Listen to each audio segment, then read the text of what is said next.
Buenas noches, hermanos. El Señor les bendiga. Gracias a Dios por la oportunidad que me da de nuevamente compartir con ustedes una parte de su escritura. En esta noche de martes 14 de noviembre vamos a meditar acerca del Salmo 51. Y si lo tienen ustedes a la mano, su Biblia, búsquenlo para que lo leamos. Pero antes, oremos al Señor. Señor bendito, te doy gracias por todas tus misericordias, Padre, por haberme dado la salvación, Señor, el perdón de todas mis faltas, sin haberlo merecido en ningún momento, Señor. Y por también, Señor, todo el bien y todo el cuidado que tú me das, Señor, aun a pesar de todas mis equivocaciones, de todas mis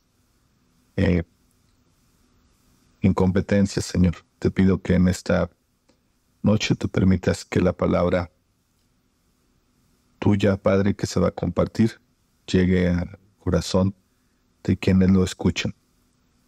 Y gracias, Padre, porque eres bueno. En el nombre de Cristo Jesús. Amén. Como les decía, hermanos, vamos a leer el Salmo 51 y en este vamos a hacer nuestra reflexión. Dice así la palabra del Señor. Ten piedad de mí, oh Dios, conforme a tu misericordia, conforme a la multitud de tus piedades. Borra mis rebeliones, lávame más y más de mi maldad, y límpiame de mi pecado. Porque yo reconozco mis rebeliones, y mi pecado está siempre delante de mí. Contra ti solo he pecado, y he hecho lo malo delante de tus ojos, para que seas reconocido justo en tu palabra y tenido por puro en tu juicio. He aquí, en maldad he sido formado, y en pecado me concibió mi madre. He aquí, tú amas la verdad en lo íntimo, y en lo secreto me has hecho comprender sabiduría. Purifícame con hisopo y seré limpio. Lávame y seré más blanco que la nieve. Hazme oír gozo y alegría, y se recrearán los huesos que has abatido. Esconde tu rostro de mis pecados y borra todas mis maldades. Crea en mí, oh Dios, un corazón limpio, y renueva un espíritu recto dentro de mí. No me eches de delante de ti, y no quites de mí tu Santo Espíritu. Vuélveme el gozo de tu salvación, y espíritu noble me sustente. Entonces enseñaré a los transgresores tus caminos, y los pecadores se convertirán a ti. Líbrame de homicidios, oh Dios, de mi salvación. Cantará mi lengua tu justicia. Señor, abre mis labios, y publicará mi boca tu alabanza. Porque no quieres sacrificio, que yo lo daría. No quieres holocausto. Los sacrificios de Dios son el espíritu quebrantado. Al corazón contrito y humillado no despreciarás tú. Oh Dios, haz bien con tu benevolencia, Sión, edifica los muros de Jerusalén. Entonces te agradarán los sacrificios de justicia, el holocausto, u ofrenda del todo quemada. Entonces ofrecerán becerros sobre tu altar. Hasta aquí la palabra del Señor. Podemos ver que en este salmo que escribe David, está reconociendo él una condición verdaderamente miserable que tiene delante de Dios. Una condición que sin duda estaba agobiándole en su persona y atormentándole en su espíritu. Recordemos que David fue rey de Israel y que en la posición que él tenía, pues era la más importante dentro del pueblo. Era la persona más importante, la de mayor poder y autoridad entre todos los que vivían en aquel momento.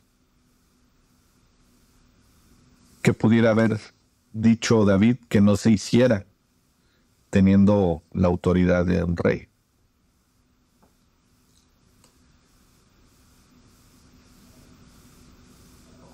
Tenía parte de esa autoridad, de ese poder que le había conferido al ser rey de Israel, el haber sido elegido por Dios para que lo fuera. Había sido distinguido, había sido elegido por el profeta para llegar a ser rey de Israel, para haber sido ungido. Y no solo eso, también en su juventud, a muy temprana edad, se había enfrentado a un gran rival, a un gigante que atemorizaba al ejército de Israel y al cual lo había terminado, lo había matado. En realidad tenían mucho en qué apoyarse, tenían mucho en qué confiar, en qué sentirse orgulloso y de poder sentir el derecho de actuar como él lo quisiera, como él pensara que debía de hacerlo, sin considerar más que todos esos logros y todos esos beneficios que había obtenido. ¿Cuántos de nosotros, sin haber tenido ese tipo de vida que tuvo David, esos logros, esas distinciones, esas consideraciones que Dios le dio, nos sentimos con el derecho de hacer lo que nos parece, lo que a nuestro entendimiento y a nuestra justicia merecemos, y nos sentimos con la libertad de poder hacerlo, de deber hacerlo, con el derecho de hacerlo? No basta más que con mirar a nuestro alrededor muchas veces y ver que lo que nos rodea nos puede apoyar en este pensamiento. Pues hacer lo que quiero y lo que a mi juicio está bien, a la mayoría de la gente ahora no le parece que esté mal. Y esta condición, este pensamiento, nada tiene que ver con la Biblia. Pues muchas veces en nuestras decisiones tenemos la Biblia guardada en nuestras casas y nuestra vida la llevamos de manera como se van dando las cosas, como se miden y se valoran todas las acciones y los pensamientos por medio de los opinadores, por medio de la gente que nos rodea. Muchas veces pensamos no podemos actuar como la Biblia nos lo manda, porque esto nos deja en desventaja, esto no se puede cumplir, esto no es algo que podamos actuar de manera consistente en la vida real. Este pensamiento, desafortunadamente, es el que prevalece o en algún momento nos llega a todos los cristianos o a la mayoría de los cristianos. Y si eso está en aquellos que hemos sido redimidos por Cristo Jesús, imaginemos en aquellos que no le conocen, que no tienen en su entender la palabra de Dios y que se manejan en base a sus propias convicciones, sus pensamientos de igualdad y de equidad para ser tratados y recibir lo que creen merecer por el simple hecho de ser, de estar o de esforzarse por lograrlo. La ignorancia de quién es Dios y de lo que Dios establece para vivir y para actuar no es aceptado ni reconocido en muchas de las veces. Y no solamente esto, sino en caso de haber escuchado o haber recibido de la enseñanza de la Biblia, de haber escuchado el Evangelio, no lo consideran digno de ser tomado en cuenta, y menos de respetarlo y obedecerlo. Al contrario, llegan a descalificar la instrucción y en la mayoría de las veces a tomar el papel de juez, señalando lo que a su parecer, esto que dice la Biblia está mal, está equivocado y no debe ser tomado de ninguna manera en consideración, pues está en contra del pensamiento de la mayoría. Además es obsoleto, ya es muy antiguo y ahora las cosas son diferentes. En David no prevaleció un pensamiento de descalificación, ni tampoco de orgullo, ni de menosprecio a la palabra del Señor. En plena conciencia reconoció su pecado. No se justificó y buscó la misericordia de Dios. Vio la mancha del pecado que estaba sobre él y humildemente confesó su equivocación delante de Dios.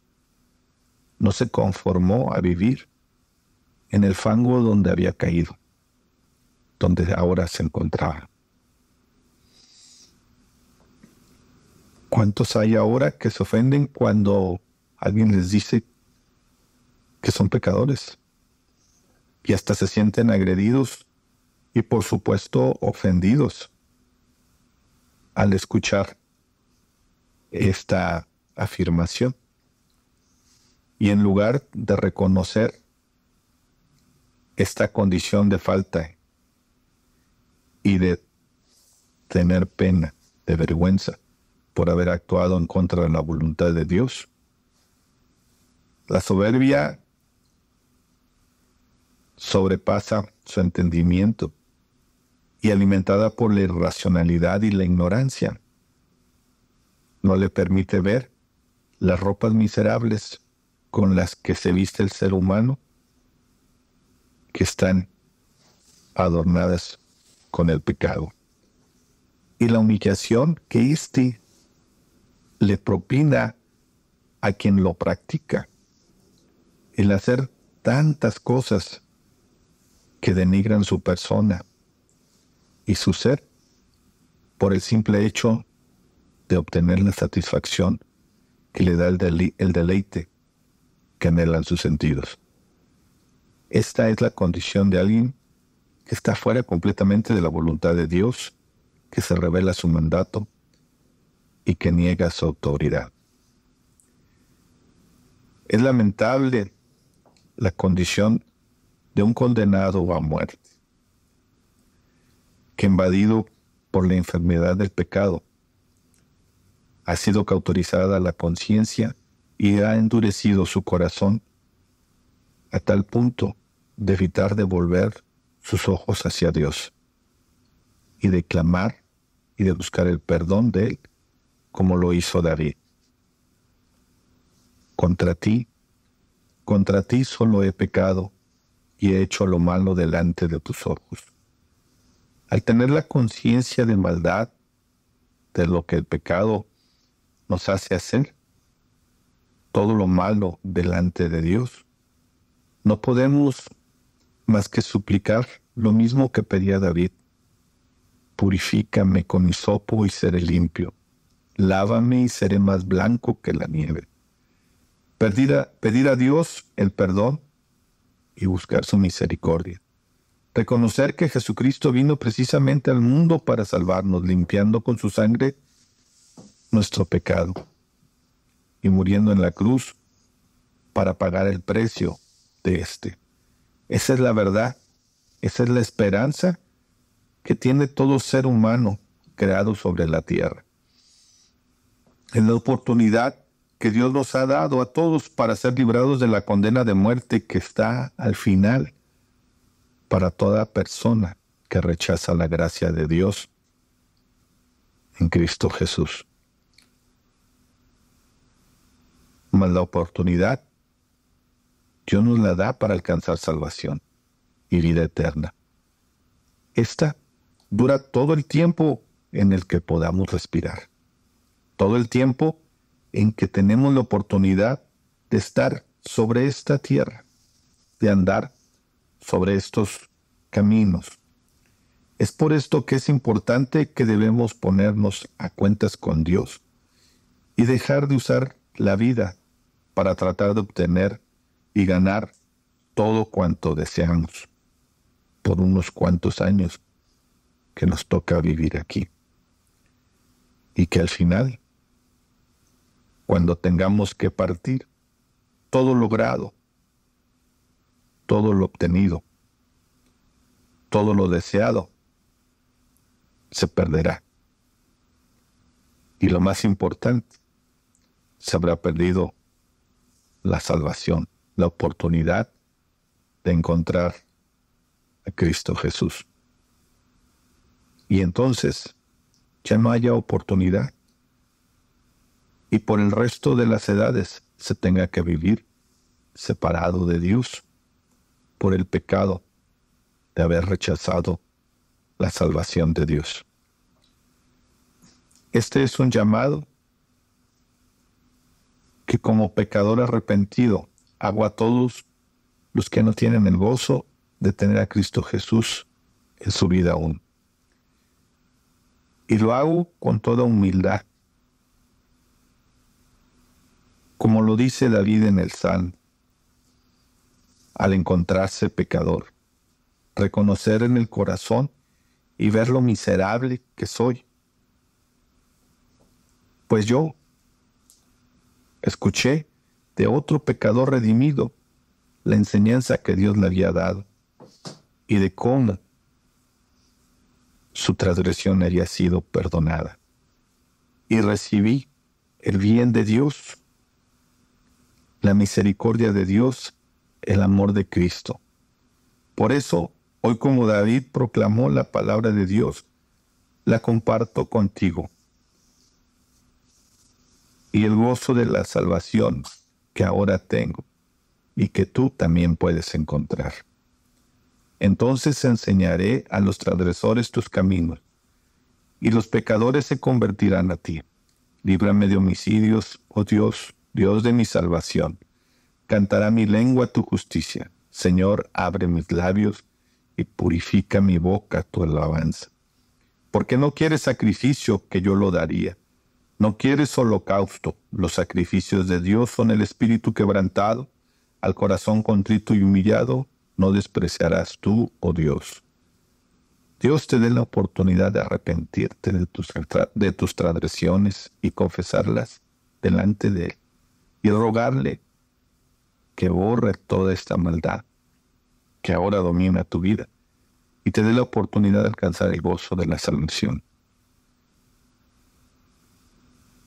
Y para los que ya hemos decidido por Cristo, pero por ahora te sientes alejado de Él, recuerda que Dios es bueno y debemos ponernos a cuentas con Él, confesar nuestra falta, nuestro pecado. Y para volver a sentir el gozo de la salvación, como lo mencionó David, vuélveme el gozo de tu salvación y espíritu noble me sustente. Que Dios los bendiga.